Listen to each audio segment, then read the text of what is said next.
प्रिय विद्यार्थियों, मैं डॉक्टर वंदना बरमेचा, सह आचार्य हिंदी। आज हिंदी भाषा के आपके पाठ्यक्रम के अंतर्गत हम अध्ययन करेंगे संधि का। यूँ तो कक्षा 8 से लेकर 12 तक आपने संधि का अध्ययन किया होगा, फिर भी चूँकि हमारे ये पाठ्यक्रम में यह अध्याय निर्धारित है तो इसका हम अध्ययन करेंगे। और एक दूसरी बात और भी है कि जितनी भी प्रतियोगी परीक्षाएं होती है उसमें हिंदी भाषा का आपका अगर पेपर हो रहा है तो उसमें संधि समास और ये चीज़ें अवश्य पूछी जाती है, तो आप इनका ध्यानपूर्वक अध्ययन करें। तो विद्यार्थियों, सबसे पहले हम ये देखते हैं कि संधि किसे कहते हैं, संधि है क्या, इसका मतलब क्या है। तो संधि का अर्थ है मिलन। व्याकरण में दो या दो से अधिक ध्वनियों के मेल को संधि कहते हैं। ध्वनि किसको कहते हैं ये तो आपको पता होगा। भाषा की सबसे छोटी इकाई को ध्वनि कहते हैं। तो व्याकरण में दो या दो से अधिक ध्वनियों के मेल को संधि कहते हैं। परस्पर मिलने वाले वर्ण, स्वर, व्यंजन या विसर्ग होते हैं। तो इस आधार पर संधि को 3 भागों में बांटा जा सकता है: स्वर, व्यंजन और विसर्ग संधि। स्वर संधि, व्यंजन संधि और विसर्ग संधि। तो संधि को कुल मिलाकर इस तरह 3 भागों में बांटा गया है, या हम कह सकते हैं कि संधि 3 प्रकार की होती है: स्वर संधि, व्यंजन संधि और विसर्ग संधि। तो सबसे पहले हम अध्ययन करते हैं स्वर संधि का। स्वर आपको पता ही होगा, हिंदी की जो वर्णमाला है उसका विभाजन ऐसे किया गया है कि उसमें स्वर और व्यंजन हैं। तो जो स्वर है अ से लेकर और अह तक, तो स्वर संधि में क्या है कि 2 स्वरों के परस्पर योग को स्वर संधि कहते हैं। माने जैसे अ या अ ई, अ आ ई उ ये सब स्वर हैं। इनमें 2 स्वरों के परस्पर योग को स्वर संधि कहते हैं। अब इस स्वर संधि को भी फिर से 5 भागों में बांट दिया है, जैसे कि दीर्घ संधि, गुण संधि या वृद्धि संधि, और यण संधि और अयादि संधि। स्वर संधि को 5 भागों में बांटा है: दीर्घ संधि, गुण संधि, वृद्धि संधि, यण संधि और अयादि संधि। तो सबसे पहले हम देखते हैं दीर्घ संधि किसको कहते हैं। जब 2 समान स्वर मिलते हैं, चाहे वे ह्रस्व हो या दीर्घ, माने लघु हो या गुरु, तो उनके स्थान पर दीर्घ स्वर हो जाता है। माने संधि माने योग। तो योग में जब 2 समान स्वरों का योग होता है, चाहे वो एक छोटा हो एक बड़ा, दोनों बड़े हों, एक बड़ा हो एक छोटा, तो जब वो मिलते हैं तो बाद में रिजल्ट माने योग दीर्घ स्वर आता है, परिणाम दीर्घ स्वर आता है। इसी को दीर्घ संधि कहते हैं। अब उदाहरण के माध्यम से ये बात आपको समझ में आ जाएगी। जैसे अ धन अ बराबर आ होगा। मैंने आपको कहा ना, 2 स्वर मिलते हैं तो रिजल्ट बड़ा दीर्घ स्वर। जैसे वेद धन अंत बराबर वेदांत। अब ये तो 2 समान लघु स्वर हो गए। अब हम देखते हैं पहला लघु और दूसरा गुरु, पहला ह्रस्व और दूसरा दीर्घ। अ धन आ बराबर आ, हिम धन आलय बराबर हिमालय। इसी तरह पहले बड़ा आ जाए तो भी कोई दिक्कत नहीं है। आ धन अ बराबर आ होगा। जैसे विद्या धन अर्थी बराबर विद्यार्थी।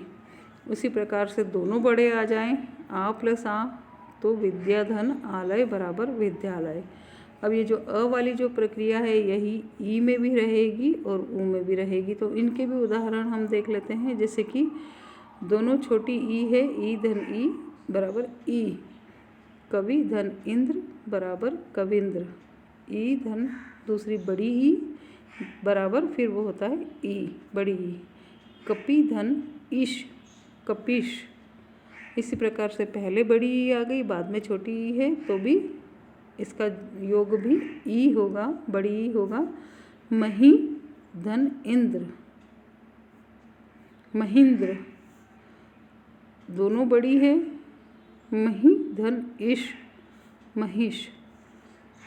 अब इसी प्रकार से दोनों छोटे ऊ है, ऊ प्लस ऊ बड़ा ऊ, भानु प्लस उदय बराबर भानुदय। पहले छोटा ऊ है, फिर बड़ा ऊ है, फिर बड़ा ऊ बनेगा लघु प्लस उर्मी बराबर लघुर्मी। उसी प्रकार से पहले बड़ा ऊ आ गया, बाद में छोटा ऊ आया तो भी कोई बात नहीं है। वधु प्लस उत्सव वधुत्सव, ऊ प्लस ऊ, दोनों बड़े हुए, फिर बड़ा ऊ ही बनेगा भू धन ऊर्ध्व भूर्ध्व। इसी प्रकार से हम अगली संधि देखते हैं। माने स्वर संधि को हम पढ़ रहे थे, इसमें हमने सबसे पहला भाग दीर्घ संधि देखा। दीर्घ संधि का ये नियम है कि जब दो समान स्वर मिलते हैं, चाहे वो लघु हो, चाहे वो गुरु हो, ह्रस्व हो, चाहे दीर्घ, तो उनका योग दीर्घ ही बनता है। यह स्वर संधि के अंतर्गत दीर्घ संधि का नियम है। अब हम दूसरी संधि को पढ़ते हैं। स्वर संधि का भाग 2 गुण संधि। गुण संधि के अंतर्गत क्या होता है कि यह संधि जब अ, ए और ओ स्वरों के योग से होती है। इसके नियम देखने हैं हमें। अब नियम नंबर 1 है, अ या ओ के योग में ई या ई हो तो दोनों को मिलाकर ए बन जाएगा। अ से ई बनेगी, अ या ओ, दो हैं पहले और बाद में ई या ई, तो दोनों को मिलाकर ए बनेगा। दूसरा नियम है इसका कि अ या आ के योग में ऊ या ऊ हो तो दोनों को मिलाकर ओ होगा। और तीसरा नियम है इसका, मतलब पहले तो सब में अ या आ है, अ है या आ है, उसमें एक नियम में ओ भी है। तो अ या आ के योग में ऋर हो तो दोनों को मिलाकर अर हो जाएगा। अब इनके उदाहरण से ये बात और भी समझ में आ जाएगी हमारे। जैसे कि अ धन ई बराबर ए, तो शब्द देखेंगे हम इसका। देव धन इंद्र बराबर देवेंद्र, अ धन बड़ी ई बराबर ए, नर धन ईश बराबर नरेश। आपको बताया ना, अ धन ई बराबर ए हो जाएगा, तो नर धन ईश बराबर नरेश। आ धन ई बराबर भी ए ही होगा, महाधन इंद्र बराबर महेंद्र। आ धन बड़ी ई आ गई तो भी परिणाम ए ही होगा, रमाधन ईश बराबर रमेश। अब दूसरे नियम पे हम आ जाते हैं। ऊ धन नहीं, अ धन ऊ बराबर ओ, चंद्र धन उदय बराबर चंद्रोदय, तो अ धन ऊ का मिलकर बनेगा ओ, चंद्रोदय। आ धन ऊ इसका भी बनेगा ओ, महाधन उत्सव बराबर महोत्सव। इसी प्रकार से हम देखें कि बड़ा ऊ मिल जाएगा अगर तो भी वही ओ बनेगा, नव धन ऊड़ा नवोड़ा। इसी प्रकार से नियम नंबर 3 पर अगर हम आ जाएं गुण संधि के, तो अ धन ऋ बराबर देव धन ऋषि बराबर देवर्षि, आ धन ऋ बराबर भी वही होगा, महाधन ऋषि बराबर महर्षि। तो हमने स्वर संधि देखी, स्वर संधि में दीर्घ संधि के पश्चात गुण संधि देखी। गुण संधि के 3 नियम होते हैं। इसमें पहले होगा अ या आ, और बाद में अगर पहले नियम में ई या ई होगा उसके साथ तो ए बन जाएगा, बाद में ऊ या ऊ होगा तो ओ बन जाएगा, और बाद में ऋ होगा तो दोनों को मिलाकर अर बन जाएगा। तो ये रही हमारी गुण संधि। अब हम तीसरा प्रकार देखेंगे स्वर संधि का ही, दीर्घ संधि और गुण संधि के पश्चात, वह है वृद्धि संधि। वृद्धि संधि के अंतर्गत क्या होता है, आ, ए और ओ स्वरों की वृद्धि संधि होती है। इसके नियम देखते हैं। अ मतलब पहले जो शब्द का प्रथम भाग है उसमें पहले अ या ओ होगा, इसके योग में क्या आएगा, ए या आई, तो दोनों को मिलाकर ए हो जाता है। और दूसरा नियम है इसका अ या आ के योग में ओ या औ हो तो दोनों को मिलाकर औ हो जाता है। तो दो नियम है, पहले तो वही अ या आ है और बाद में ए या आई है तो आई बनेगा और ओ या औ हो तो औ बन जाएगा। अब इसका उदाहरण हम देखते हैं। जैसे अ से हम ए को मिलाकर देखेंगे तो आई बनेगा एक धन एक, एक एक। आ में ए को मिलाकर देखेंगे तो भी आई बनेगा सदा धन एव बराबर सदैव। इसी प्रकार से आ में आई मिलाकर देखेंगे तब भी आई बनेगा महाधन ऐश्वर्य बराबर महेश्वर्य। और अधन ओ मिलाएंगे तो औ बनेगा। ये दूसरा नियम वृद्धि संधि का। तो जैसे जल धन ओघ बराबर जलोग। इसी प्रकार से हम आगे चलते हैं। स्वर संधि के अंतर्गत 3 संधियाँ हमने देख ली, दीर्घ संधि, गुण संधि, वृद्धि संधि। चौथी है यण संधि। यण संधि के नियम इस तरह से हैं, देखते हैं हम। ई या ई के परे ई या ई को छोड़कर जब कोई अन्य स्वर आता है तो वह य में परिवर्तित होता है। सुनिए ध्यान से।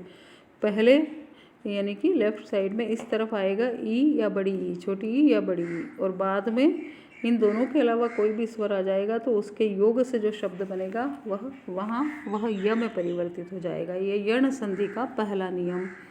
यण संधि का दूसरा नियम कि पहले आना चाहिए उ या उ और बाद में इनको छोड़कर कोई अन्य स्वर आएगा तो वो व बन जाएगा।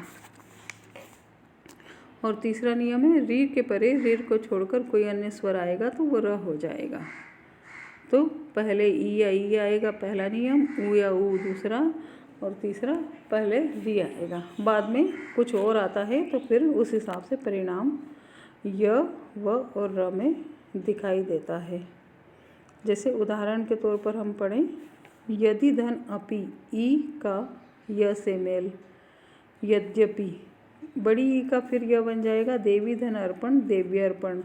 इसी प्रकार से उ अगर है तो मैंने आपको बताया था कि वो व में परिवर्तित हो जाएगा। तो इसके लिए हम शब्द देखते हैं सुधन आगत स्वागत। उसी प्रकार से वधु धन आगम, इसमें शब्द बनेगा बड़े उ से व और परिणाम आएगा वध्वागम।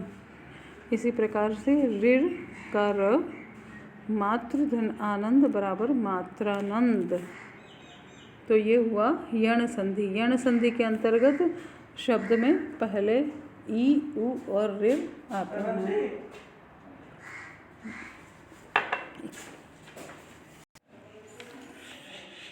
इसी प्रकार से जो पांचवा भाग है स्वर संधि का वह है अयादि संधि। अयादि संधि के अंतर्गत क्या होगा, पहले ये हम भाग कैसे पहचानेंगे कि स्वर संधि के अंतर्गत कौन सा भाग है, तो वह हम जो दो शब्द संधि के माध्यम से जुड़ रहे हैं उस अंत में कौन सा वर्ण है उसको देखकर पहचान सकते हैं। तो अयादि संधि के अंतर्गत ए, आई, ओ, औ आएगा पूर्व में, और उसके बाद अगर कोई स्वर आएगा तो ए का अय परिवर्तन हो जाएगा, ऐ का आय, माने अलग अलग अक्षर अलग अलग स्वर आ रहे हैं तो रिजल्ट क्या मिल रहा है, तो ए का अय, ऐ का आय, ओ का अव और औ का आव हो जाएगा।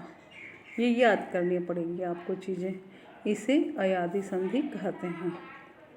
अब जैसे उदाहरण के रूप में हम समझ लेते हैं, ए का अय, ने धन अन, नयन। अय का हमने अभी भी देखा था कि आय बनेगा, जैसे गए धन अक, गायक। ओ का औ बन जाएगा, पो धन अन, पवन। और औ का आव बनेगा, पो धन अक, पावक। तो इस प्रकार से यहाँ पर जाकर हमारी ये स्वर संधि समाप्त होती है। इसके बाद है व्यंजन संधि। तो व्यंजन संधि और हम पढ़ते हैं अगले भाग के अंतर्गत हम पढ़ते हैं व्यंजन संधि। आज इतना ही, धन्यवाद।